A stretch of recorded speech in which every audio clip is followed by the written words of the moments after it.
Welcome, everybody. I have with me an old friend of mine, and I say that way, and I don't mean it as an age. I mean, I have known Jeff for a long, long time. Welcome, Jeff Piper. Thank you very much for joining me. Hey, Michael, how are you?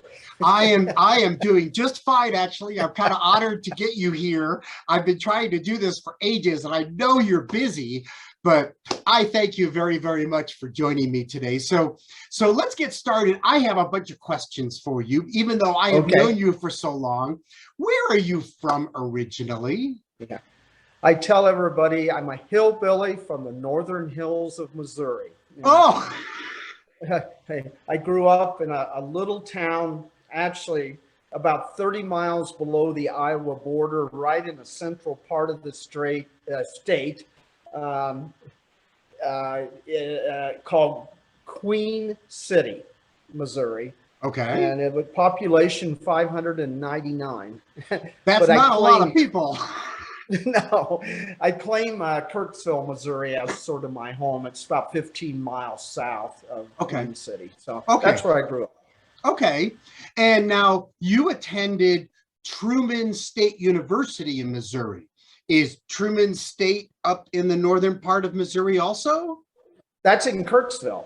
Okay. It was only about a 15 miles from my home. And I grew up and studied in the area, and it was a local college, and it was actually then it went through a bunch of name changes. Truman State's what's it called now, but then it originally was Northeast Missouri State College, Northeast Missouri State Teachers College. It went through a whole bunch of changes so they could get more money, really. But that's where I went to undergrad school. Yeah. And you majored in music education, I assume? Correct. Yeah, that's what I didn't. They had a music ed degree and a performance degree, and at that little school, performance was sort of looked down upon because all the performance majors were sort of weird, and nobody wanted to hang around them. So we all majored in music ed, but it was the same lessons and whatnot. And right. By the time I was a junior or so, I knew I was going to go on in performance to get a master's degree somewhere. So now from there, you went to the University of Michigan, right? Correct. Yeah, it was great. One interesting thing about undergrad schools, I never studied with a trumpet teacher. I studied with the French horn teacher. They didn't have a trumpet teacher. And then I switched over and studied with the trombone teacher, who was a Michigan grad. And we were talking about going on, and he said, well, Michigan, the wind faculty is really good there, especially if you want to go on to college teaching. And he turned me on to their trumpet teacher was a man by the name of Clifford Lilia, who I just fell in love with when I met him. And I was very fortunate to audition at Michigan, and I don't know why, but they accepted me, and I got in. So it was great. It was a great experience. So how far did you? Now I know you got your master's. Did you get a doctorate degree at University of Michigan, or was it just your master's? I got my master's, and I immediately after I got my master's, I actually came back to the Kirksville area and latched on as a professor of trumpet, at least part-time, at that little school that I graduated from. And I wanted to go back to get my doctorate, and I started it. Then I got the New Mexico job. And, I went back, and I went back a couple summers, and I started playing more and gigging more, and it was a great disappointment, but I never dropped out, but I never completed the program. No, so and that's fine. I am doctorate. I feel a little better. Maybe back in my old age now, maybe I can get somebody to accept me and go back to school. I'm sure you could go back to UNM and get a degree at UNM, but so that's a whole other story. You'd have to work with John. Yeah. So now you taught at a number of schools, but in 1976 is when you accepted a position to teach at University of New Mexico. So how did that come about? Why UNM? Why New Mexico? Well, at that time I was looking, I wanted, you sort of set goals for yourself. I wanted to go to, a good school with a good reputation where I could play in a brass quintet and chamber music and whatnot and have a flourishing scene of the arts. And since I'd had some part-time teaching experience, people started answering my resumes. And I was very, very fortunate to send a tape in and was invited to audition and got the job at UNM for 40 years. So.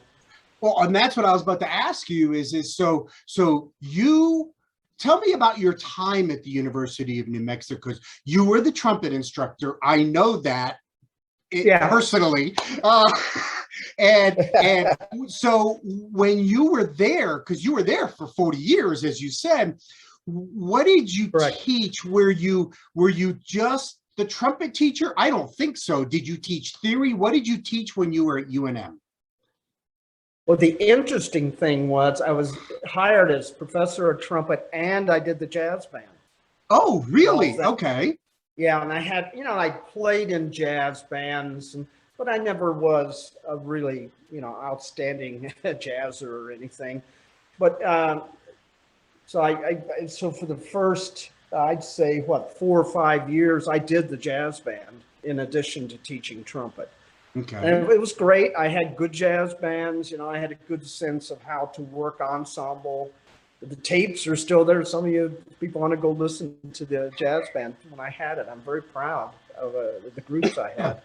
But I was lucky too. Things I wasn't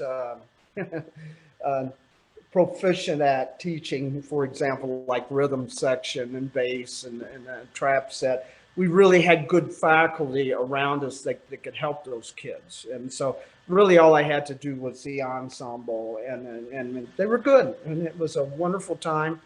So I taught jazz band and then, I talked to the chair and I said, we've got a good group here, but if you ever get another faculty member in that, that really does have a really good background in jazz, I'd be happy to move out and do trumpet strictly because I had enough students to do that at the time.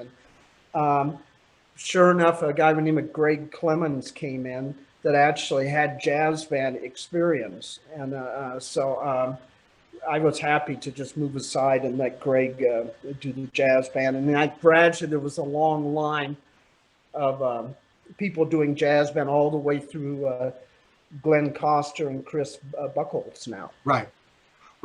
So I also started the first. I also did the first UNM Jazz Festival, the very first one I organized. I remember that actually. Yeah. I was in high school at the time, so yeah. I do remember that actually. So now I assume you taught music theory, right? Did you teach ear training? No, none of that. No, I didn't. It was interesting. I was teaching trumpet. And then we had a new chair by the name of Nancy Usher. And she sort of messed up and forgot to get somebody when she was doing the schedule to teach a class called Music History for the Non-Major. And so all of a sudden, the first day of the semester, I get a call saying, could you teach this class? And I thought, and then it was like, I just had to learn everything day by day at one lecture ahead. But I also taught that little class for several years in addition to teaching trumpet, which was a lot of fun. So music history for the non-major. When Nancy Usher was there, she also hired me to be associate chair of the music department. And so that was great. And I would say for 15 or 20 years, I was associate chair. And it was a lot of fun. I had several chairs. And it was a lot I got a little workload reduction. It was just right. And so I did that. And then we had a chair by the name of Steve Block, who you may have heard of or not. And we would always, talk over issues and stuff I needed to do. And we were just shooting the bull one day. I said, I was just reading about someone in England, a school in England, offering a master's degree in the history of the Beatles. And I said, I would love to, I said, I think it'd be fun since I was there, for that whole time they were great, to organize a class about them. And we just chatted, and I didn't think about it anymore. And about 3 or 4 years later, the department made some moves, and I was no longer associate chair. They decided it was good to rotate it around, which was fine with me. But all of a sudden, I needed to have something to do to buff up my workload a little bit. And the chair wrote me a letter and said, well, what are you going to do? And then he said, why don't you develop the course on the Beatles we talked about? And he gave me a little time off, and it took about 2 years, and I developed the course. And now it's one of the most popular courses in the university. It's hard to get into. And I originally taught it as a lecture class, which was great. And then the chair called me in again and says, I think this is perfect for an online class. And so I developed it again as an online. So when I retired, the university hired me back just to teach the online classes. So 4 times a year, fall semester, spring semester, intersession, and summer, I do an online class about the Beatles. And it's been very popular and makes a lot of money for the music department. They love me. And it supplements my retirement a little bit too. Well, and that's funny because, see, my youngest son took your class. And the reason I say that is, he actually enjoyed the heck out of it. He said he learned more. And my wife is a big Beatles fan, but he took the class and she actually helped because she read through and they were learning it together. So see, my wife learned from you also. It's interesting, I have the course. I always have them write 2 papers, and the second paper is on their favorite Beatles song.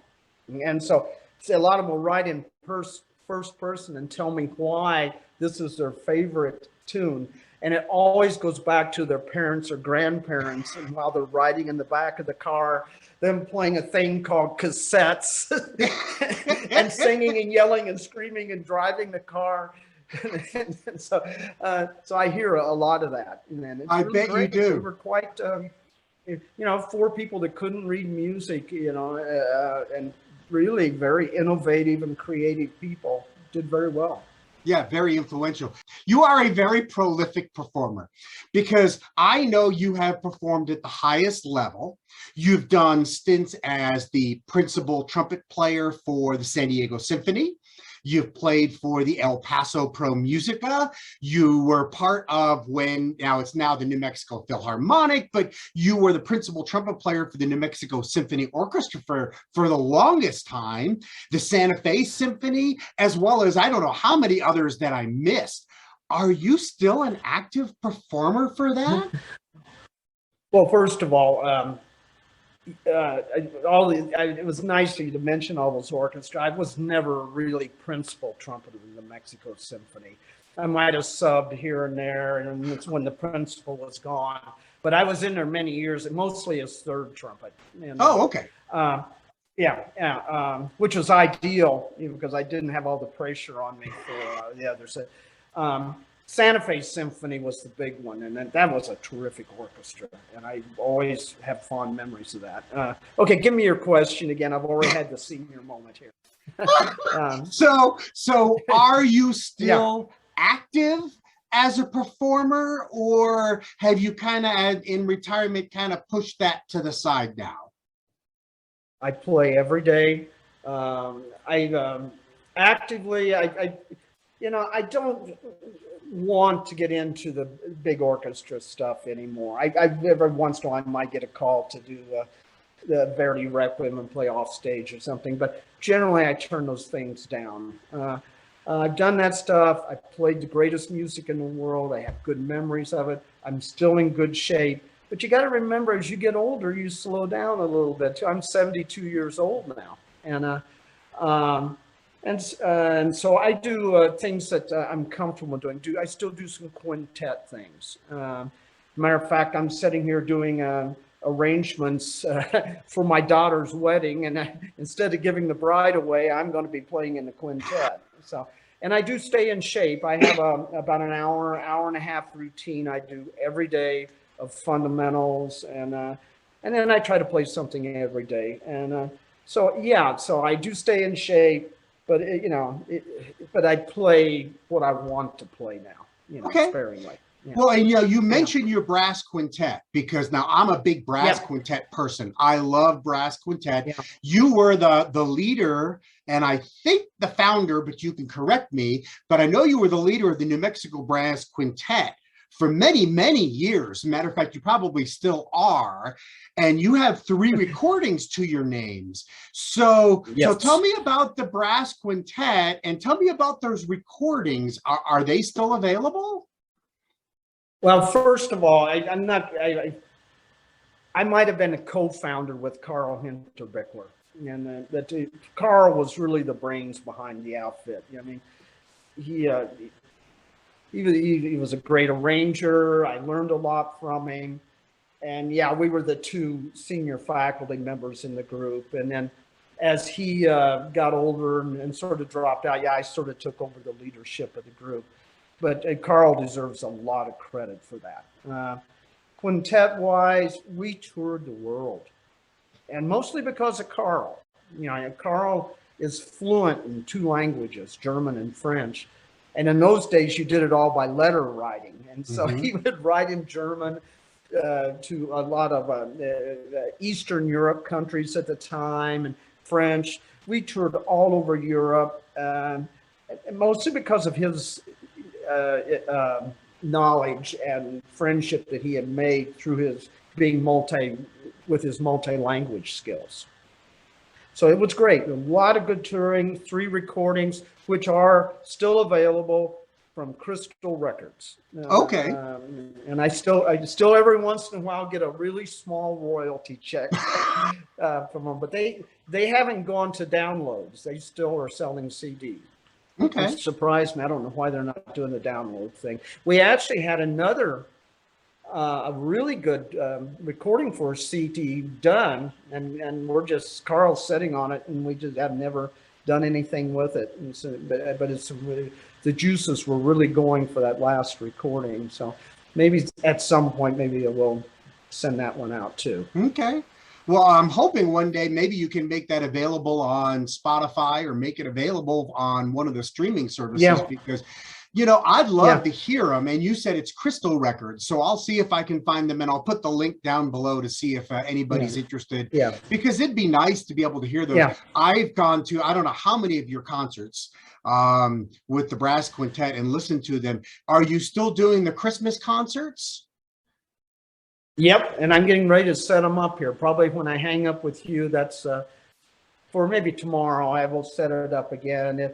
We usually do 2 or 3 around the 15th, 16th of December, and I've got some really good players in the group. And one of our original trumpet players, Paul McLaughlin, comes up. He's down in Las Cruces. He was in the United States Army Band, and really good player. And I used Michael Walker from the university, who's the best French horn player in the state, and also trombone-wise, Chris Buckholz plays with us, and Steve Snowden plays tuba. So we've got a very good group. We do it on a short amount of rehearsals, but they're terrific, and it's just always a fun time of year for me to do those things. Okay, well, good. I will look forward to that. Hopefully that will be something that I can, once you let people know, I'm hoping to come down and visit you again. So now let's talk about your time with the International Trumpet Guild, because I know you held some very prominent positions with them. Matter of fact, you were the president at one point, weren't you? Because it was because of your presidency that the International Trumpet Guild convention was held here in Albuquerque, huh? Well, no, it was held in '85, and I was president in the late '90s. So, Oh, okay. but it was probably because of having the conference here that I got the name recognition to become president and be voted in. So, yeah, yeah, it was a marvelous time. I remember, as a matter of fact, I just went to the conference in San Antonio, and they had a big reception honoring all the past presidents. And I got to hang out. Probably the oldest one now that's still going is David Hickman and Steve Chenette and Kim Dunning. It was a marvelous time, and I talked about at the conference that being a young student, going to some of the early conference, and I met a guy there by the name of Bill Funn, who you probably knew. He was professor at Trumpeter at Northern Colorado. We talked and said, "Oh, this is marvelous. How could we, become a part of this, And all of a sudden, here were two past presidents wanting to get in, and then we were lucky that we knew some people and got nominated, and somehow, probably because of my presence at the conference here, getting the name right, I got elected to the board. And Okay. then I spent several years in the, Well, I was going to say, so you Yeah. were president from what year to what year? Oh boy, it was like 95 to 97, 96, Okay. 98, something like that. Okay. Okay. Yeah, but to be president, anyway, I was on the board and I was elected secretary, and that was a marvelous job. I did that for 6, 7, 8 years. And then after that, they nominated me for president, and president is a 6-year term. Oh. So you go in as president-elect, then as president, and then as past president. Okay. And after, I did all that, I was reelected to the board, and then reelected as secretary again. And then, it was time to move on and get some younger blood in there. Okay. So I have a vast affiliation with the International Trumpet Guild. Yeah. Okay. It was Well, marvelous, yeah. marvelous organization. So 2 full terms as secretary and 1 term as a president. That's a lot of work. I mean, I'm a member of the guild, and I remember when the conference was in Albuquerque, because at that time I came down from Colorado where I was going to school and attended the conference, and I just remember it was just done so well, and so my compliments to you on that. But yeah, that's a lot of work, and the Trumpet Guild is a great organization for anyone who's not familiar with it. Yeah, the International Trumpet Guild, the ITG, is worth being a member of. So, yeah. Oh yeah, there's so many things. Yeah, and the conference is something else too. It's just marvelous. It gives you a sense of the real world and what's really out there. So it was marvelous. I have nothing but praise for the organization. I wish I could do it again, thinking maybe I could have done some things differently, but time runs out on you. And you know what? So I will tell nice, you, as a participant of it, I remember my memories of it were only good things. I don't remember anything bad. So if that helps. Well, we did, as in any organization, you have your politics and other little problems that need to be addressed, and then we certainly had ours, but it was good. It was a good term, and I just have nothing but good memories of it. Okay. So it was a nice time. Yeah. So I want to talk about something that you do that's actually very unique. You are a certified motorcycle instructor, right? That's right. I can still do it. I still ride motorcycles, and I've taught, ready for this, almost 500 motorcycle safety beginner classes. So over the years, since about 2004. So I teach people the fundamentals of riding a motorcycle and safety on the motorcycle too. And at that, it's been a very rewarding experience too. I mean, I love my experience with the arts. I felt it was noble and causes. But the motorcycle thing is a good cause too, because I feel like I'm saving lives when I do it. And So it's very, I'll be teaching next week in the evening. It'll be 100 Yeah. degrees out there, but I'll be out there tromping around. So yeah. So yeah, and I have a big old Harley sitting out in my garage, and I'm going to get it out really early Saturday morning and maybe ride up to Santa Fe or something. So yeah. So, And the reason I asked that you know is how I got into motorcycles. how'd you get into motorcycles? At UNM, when I first started teaching, the parking was so bad, and we didn't even have parking services in those days. People would line up outside the parking lot, and when someone backed out, you hear all these tires screeching, and they literally go fight to get one parking spot, and they get out of the car and have fisticuffs. And I said, I don't need this. I can't do the. So I ended up buying a little tiny moped. It would go 15 miles an hour, and I just kept graduating until I had my big old Harley. But in between there, I got it. You know, I took the motorcycle safety class and said, "Boy, this would be fun. I enjoy doing this, and maybe I could use my teaching skills to help out." And lo and behold, I got a call from the head guy, and he says, "Well, come take our training course," which was like going to military boot camp. That was hard. But now, yeah, I still do it. And so mostly today I do motorcycle, trumpet, you know, and some arranging and a little bit of performing. And that's it. Not so much. I don't do so much individual teaching anymore at all. Okay. So, I have one last question for you. So I talked about it before we started.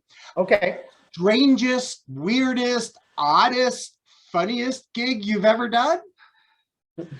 The quintet toured all over the place, and we had some characters in the quintet that were quite outstandingly humorous. And one of them was a kid that played tuba, whose name I won't mention. He's not in town here anymore, but he has a prominent major college job out in Kansas. And he was always, how do we say it, partying a lot. And we went back actually to my hometown college and played a concert there. And several of the students took him out and then got him rather inebriated. And he stayed with my grandmother. No. Yeah, and so he and the French horn teacher stayed with my grandmother. So in the middle of the night, he got up in his birthday suit to go to the bathroom and turned the wrong way. And instead of going back to bed, he jumped in bed with my grandmother, who was out on tranquilizers and booze probably.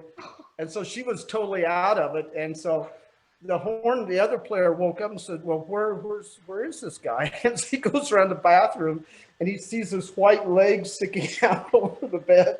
And he's laying on the edge of my grandmother's bed, stark naked, with my grandmother just sleeping away. And so that was a standard joke in the quintet for years, you know. And my grandmother she went to her deathbed not knowing that ever happened. Oh my God! Now that is a good one. Yeah, and then the last one was